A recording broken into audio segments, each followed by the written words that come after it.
Hey, welcome everyone. What's up, everybody? How's everybody doing today? Hope everybody's having a killer day. We are in the She Sells Weed podcast room. This is the She Sells Weed podcast. Welcome, everybody. We are your hosts. My name is Mindy Galloway. I'm Jax Eubanks. Thank you so much for tuning in. We really appreciate your support, and we love you guys. So tell your friends. We hope to bring some really cool, amazing content, some good conversations, but really just get to know people and talk. And we want to build community. We want to see what you guys are doing out there. We want to see what our industry is doing. We want to see what these amazing people bringing their talents, their gifts into the space. We want to know about it. We want to hear about it. So we will talk about it.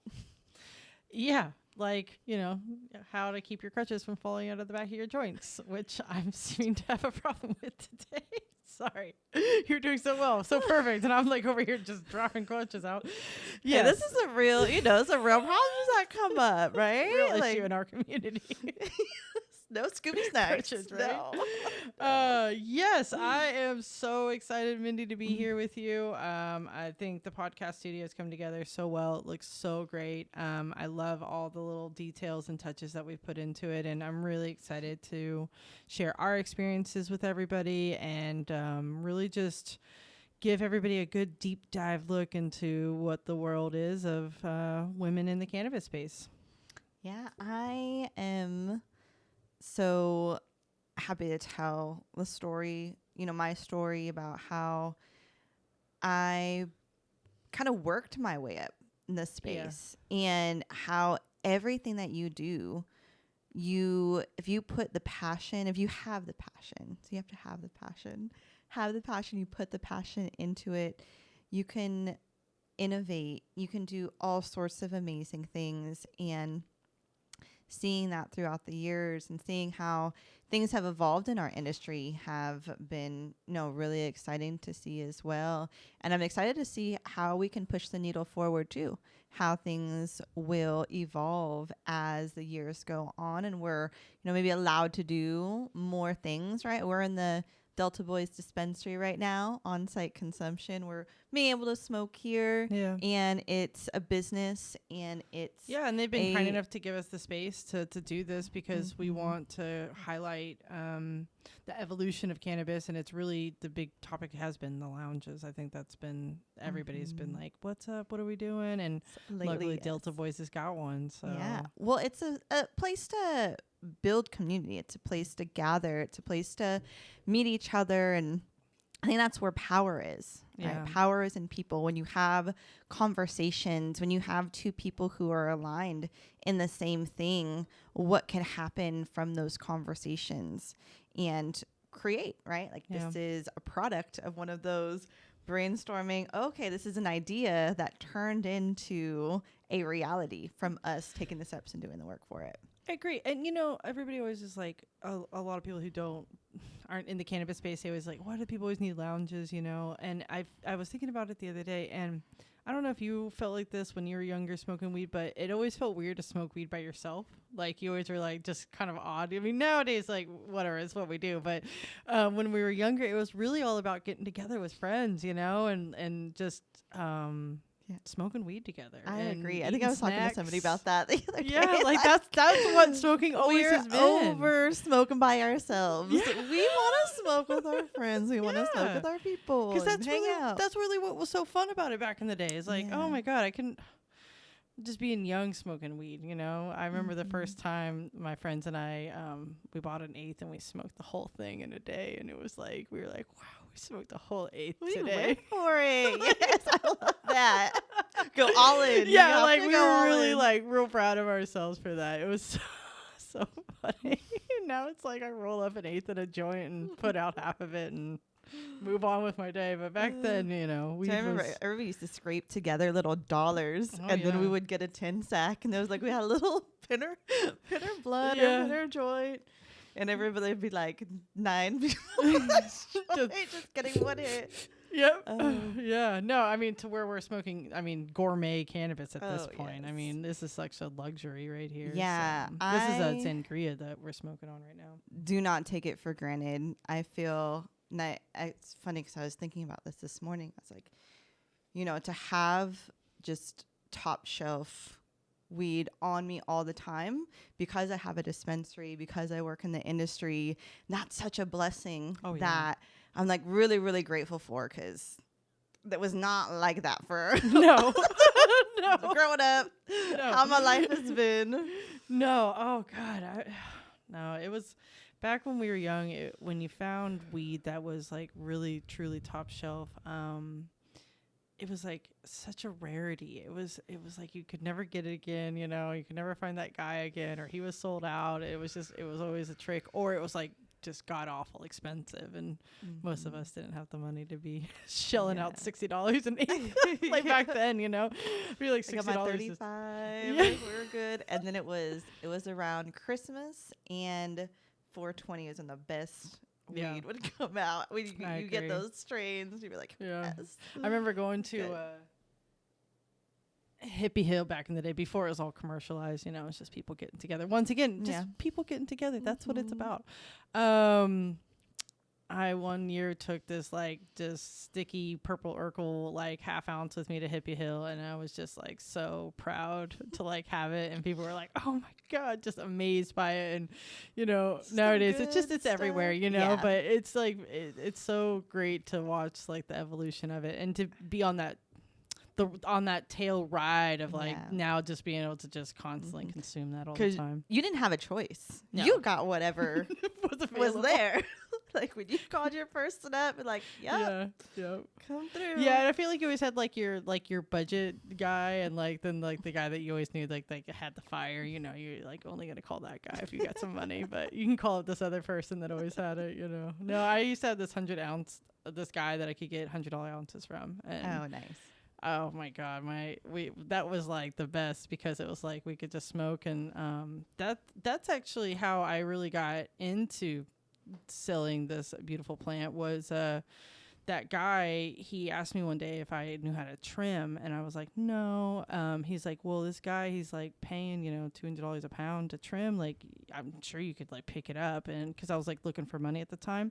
And, we went up to Marysville, and he introduced me to a guy up there, and, we started trimming, and the dude was just like weed was valued so much different then. Oh, so like having a little backyard grow, like you were pulling in a nice amount of money, and he would pay us and give us weed. And I just got to the point where I just had too much of it, and it was like, what am I going to do with it? And people were like, well, you could sell that for, you know, X amount of dollars. And I was like, oh, cool. So I was really that really tapped me into like, I was like, oh, like you can like really make money from this, like especially because I was just used to making a 9-to-5 paycheck. I didn't realize like there was another way. And I didn't want to, pay for weed. So I was just like, okay, we'll go out there. Okay.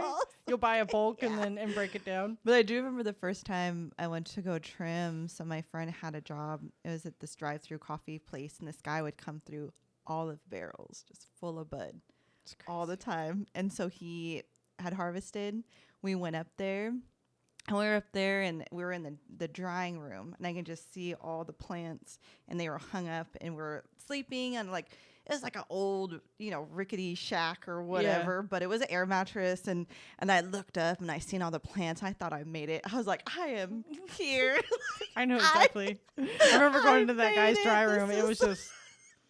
It was out of control. Oh my God. I love that. And then when I had my own grows, like later, and I'd bring people up, friends and family members. I've always had, you don't bring anybody you don't know to your farm. So I always had friends and family, and they'd come up, and, I had been in the thick of it for months at that point, growing, and I did sun-grown cannabis. So it was a very hard laborious job, and so by the time the plants were like hanging up in the racks, I was just so exhausted and like could only look at like I have more work to do to like finish this. And people would come, I'm like, this is amazing, this is beautiful, like how do you not just stand here all day and admire it? And I'm like, I have so much to do. Like, I'm My glad you mind. love it because Yes. I gotta go. Actually, can you come with me? Because we gotta get this trimming now. Like, Shout out to the trimmers, Yeah. to the growers, to the trimmers. Also, Yeah. and that does show every single person in the supply chain is so important.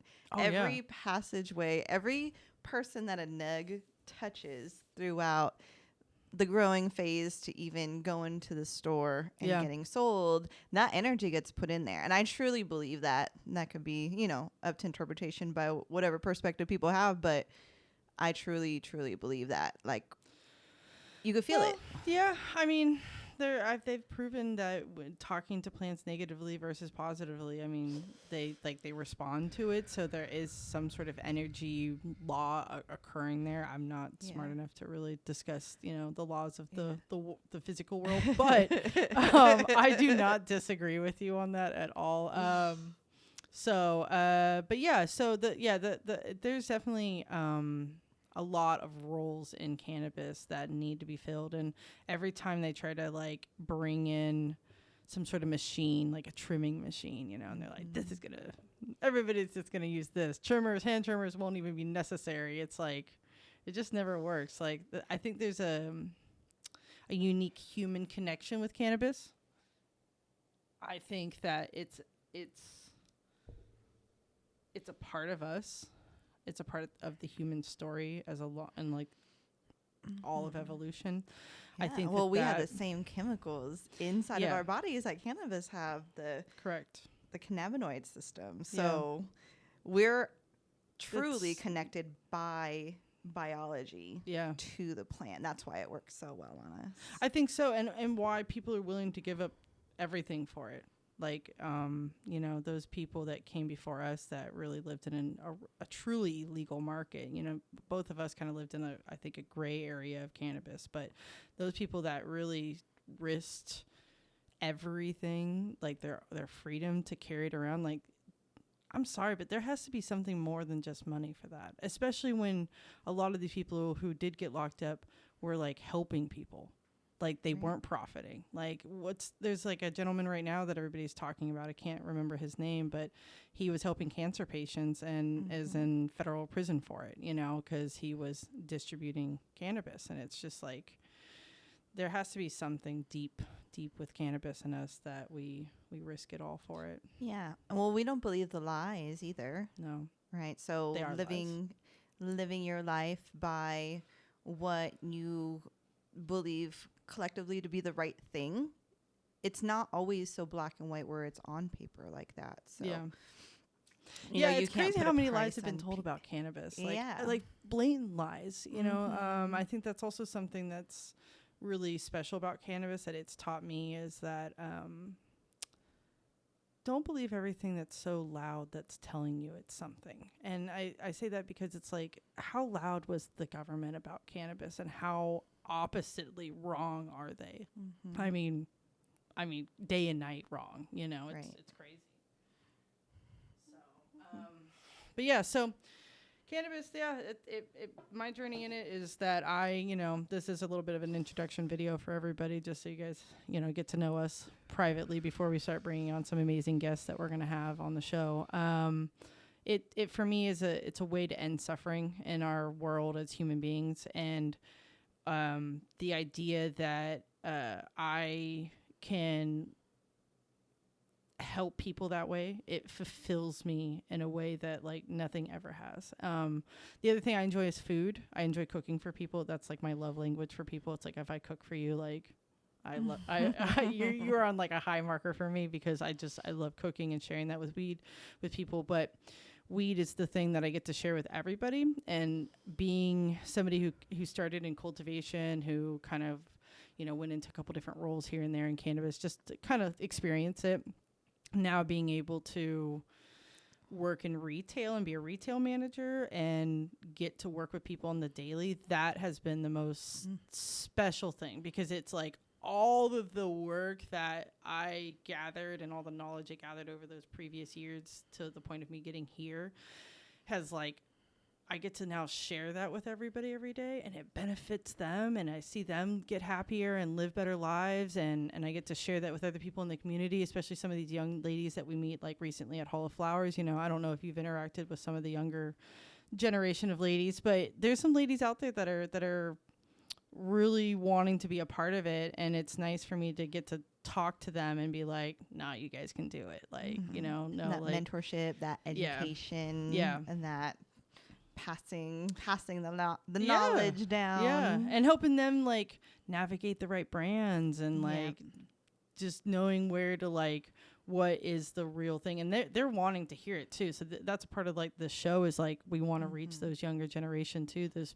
people that are trying to get into the space, like what is really weed, you know, so that we can help benefit the consumer and all of us at the end of the day, you know. Yeah. So when that care and that attention is put onto what you're doing, it follows that around. And so every different, like I've never, the one thing that I haven't done in the industry is grow. I've never been much of a grower, but, you know, I do manufacturing. I've shared manufacturing, you know, but really I like to help other people on their journey as well. We have the retail, you know, that supports that. So everything kind of works in a community, in a space. Yeah. Cultivation special. I love it. I won't get teary-eyed here talking about it, but I could. I love it so much that it's the thing I will go back to. I just believe that my journey is like, you don't get to just climb just your favorite part of the mountain. Like you have to climb all of the mountain. And for me, cannabis has a lot of different elements to it that I want to have said, like, I've walked that path. I know what that is, so that when I do get the opportunity to have what I want to have in the future, like my dream for my big career, like where you are as far as like owning, you know, multiple businesses in cannabis. Like for me, I have a passion in cultivation and hash. So like I want to create a space of like where I get to produce those things from me. And knowing what I know in retail now, I would have never known as a cultivator if I would have stayed in cultivation. 100%. Like, well, because you're the direct line to the customer. Yeah. So all of the feedback, all of the everything gets passed down, and that is valuable data. Very right? So valuable. in this Very technological valuable. world, being a data bud tender is an underappreciated role in this industry, and it is one of the most valuable roles in the industry. If you were trying to get in the industry, that is a role for you, for sure. And they are the gateway to the customer. Yep. So if you're a brand out there, the bud tender, feedback it should be highly listened to, especially if it's a reoccurring pattern that you're hearing from them. Like, you should listen. I do. You know, I rely on my team a lot. Yeah, I've had to pivot a lot. You know, building a brand is really hard. Yeah. I've been building with, you know, Camille, putting that out there for a few years, and I've had to pivot multiple times through that. But it's because you have to take a step back, look at where you're at, and see what you can do better. And sometimes you do have to pivot. Yeah. But you don't give up at the same time. That's right. Yeah. Like today, we've had a little technical issue, and we're not giving up. We're going to run downstairs and put the camera in the refrigerator and truck on. You know? Yeah, you got to pivot, you know? Cannabis has made me a better person because of all the lessons I've had to learn to stay a part of it, you know? I've had to evolve as a person. I couldn't stay the old me. Like, I used to be, you know, a farmer, so when I got into the retail space, like I had to refine myself a bit. I was a little rough around the edges. Well, I haven't really had conversations or talked to people. I've just been watering these plants for months. Yeah, that's all I've done. Step back in. Yeah, exactly. Yeah, and having just trimmers here, just like do work. It's up to you to be good. Because I mean, I pay you by the pound. So I mean, if you aren't good at your job, then nothing I can do for you. Maybe you can come back next weekend. But otherwise, I got to get somebody else in here. I'm sorry. Like, it's real cut and dry. But So I got questions for you, Mindy, because once upon a time we did a practice one, and you asked me if I had questions for you, and I do. So you said that you worked for like the state for a while, and then you worked for a delivery, you said before, and then you did then that's how you got to a therapeutic alternative, correct? Yes. Okay. So what was the turning point for you where you decided that you were gonna like commit to participating in the incubating like program? Was it offered to you? Were you like, I want this? Do you feel like you kind of fell into it, or do you feel like it was a lot? Can you like talk about that?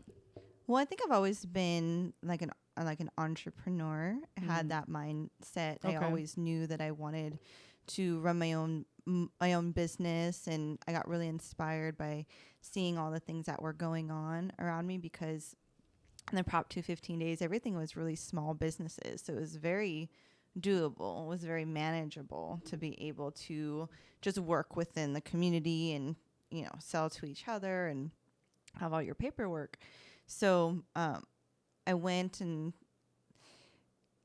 met different people through the advocacy world. And so that's where I met, like, Kimberly was through that delivery service, was starting a PACA political action committee so that the delivery licensing can be passed in Sacramento. This is way, years when they were just creating the policy.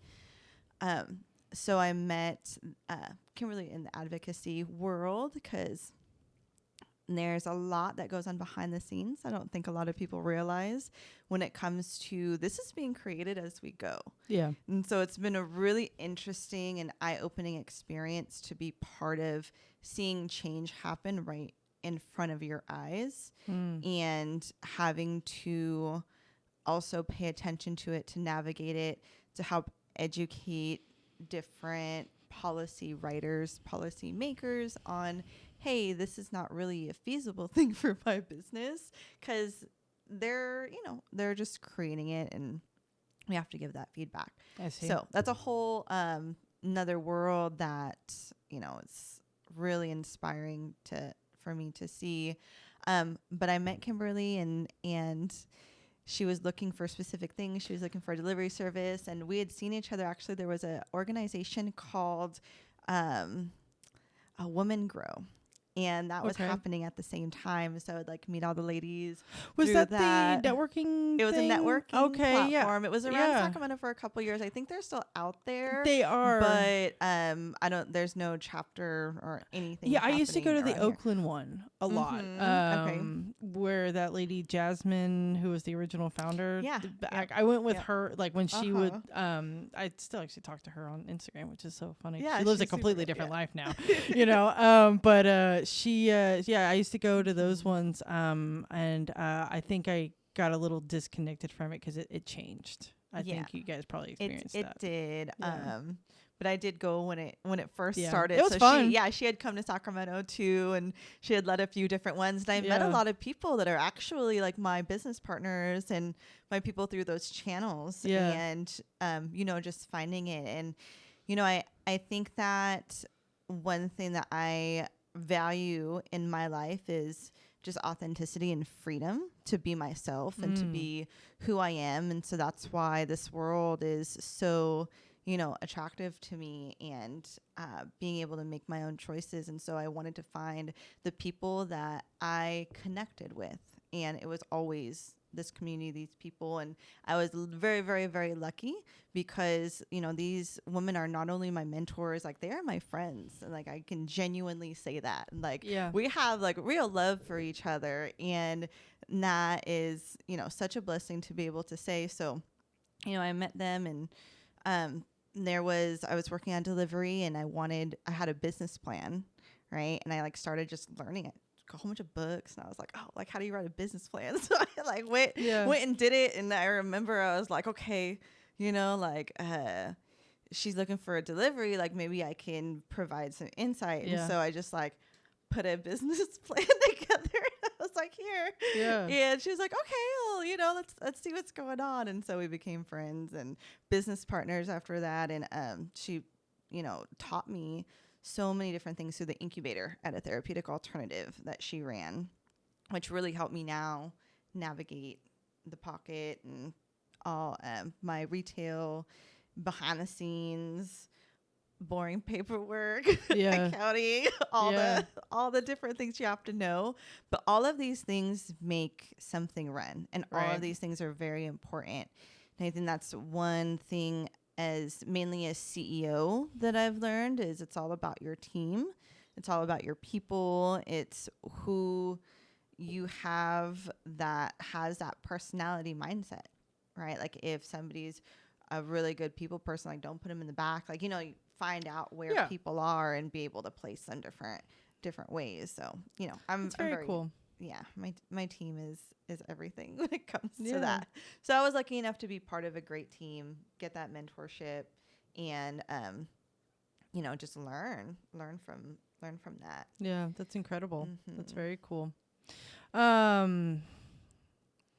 there anything that you would like to share with our audience about you? I mean, I like to do art. I'm an artist also. I have some of these beautiful paintings here are actually made by Miss Mindy. Sure. I just like, you know, to connect with people. Yeah. And I'm really excited to connect with everybody through this podcast specifically. It's something that, you know, I've dreamed of. I didn't know how it was going to all happen and come together. We were going to randomly meet at a smoking sesh. Right? Jax is going to approach me like, you want to do this podcast? Like, fuck yeah. Like, I've seen it happen. The world came doing it. I don't know. God, the universe, whatever you want to say. Like, it was a very strong voice that said, ask Mindy to do a podcast. And I said, okay. No, that's great. Okay, well, I think that there's so much more we could talk about when it comes to our stories, but I feel like you guys are going to have to listen into further episodes, so learn a little bit more about us. But I appreciate you doing this with me. I think this is going to be a fantastic journey. I look forward to all the episodes that we have coming up and guests that we're going to get to interview and get to know them a little bit better. I'm so excited to like get to pick people's brains a little bit, you know, that normally in our social settings it's not really appropriate to be like, hey, I'm gonna ask you some of these really deep questions you know, about you and your business. But I think that I'm really excited to get those stories out there and also learn from all these wonderful women that we have coming on to the show. So if there's nothing more you got to say, I think that is our first episode of She Sells Weed. We appreciate all of you for joining us on this journey. We look forward to sharing all of this, and we appreciate every one of you for viewing this and actually listening to the very end. So thank you for tuning in. We will we'll see you on the next episode. Bye.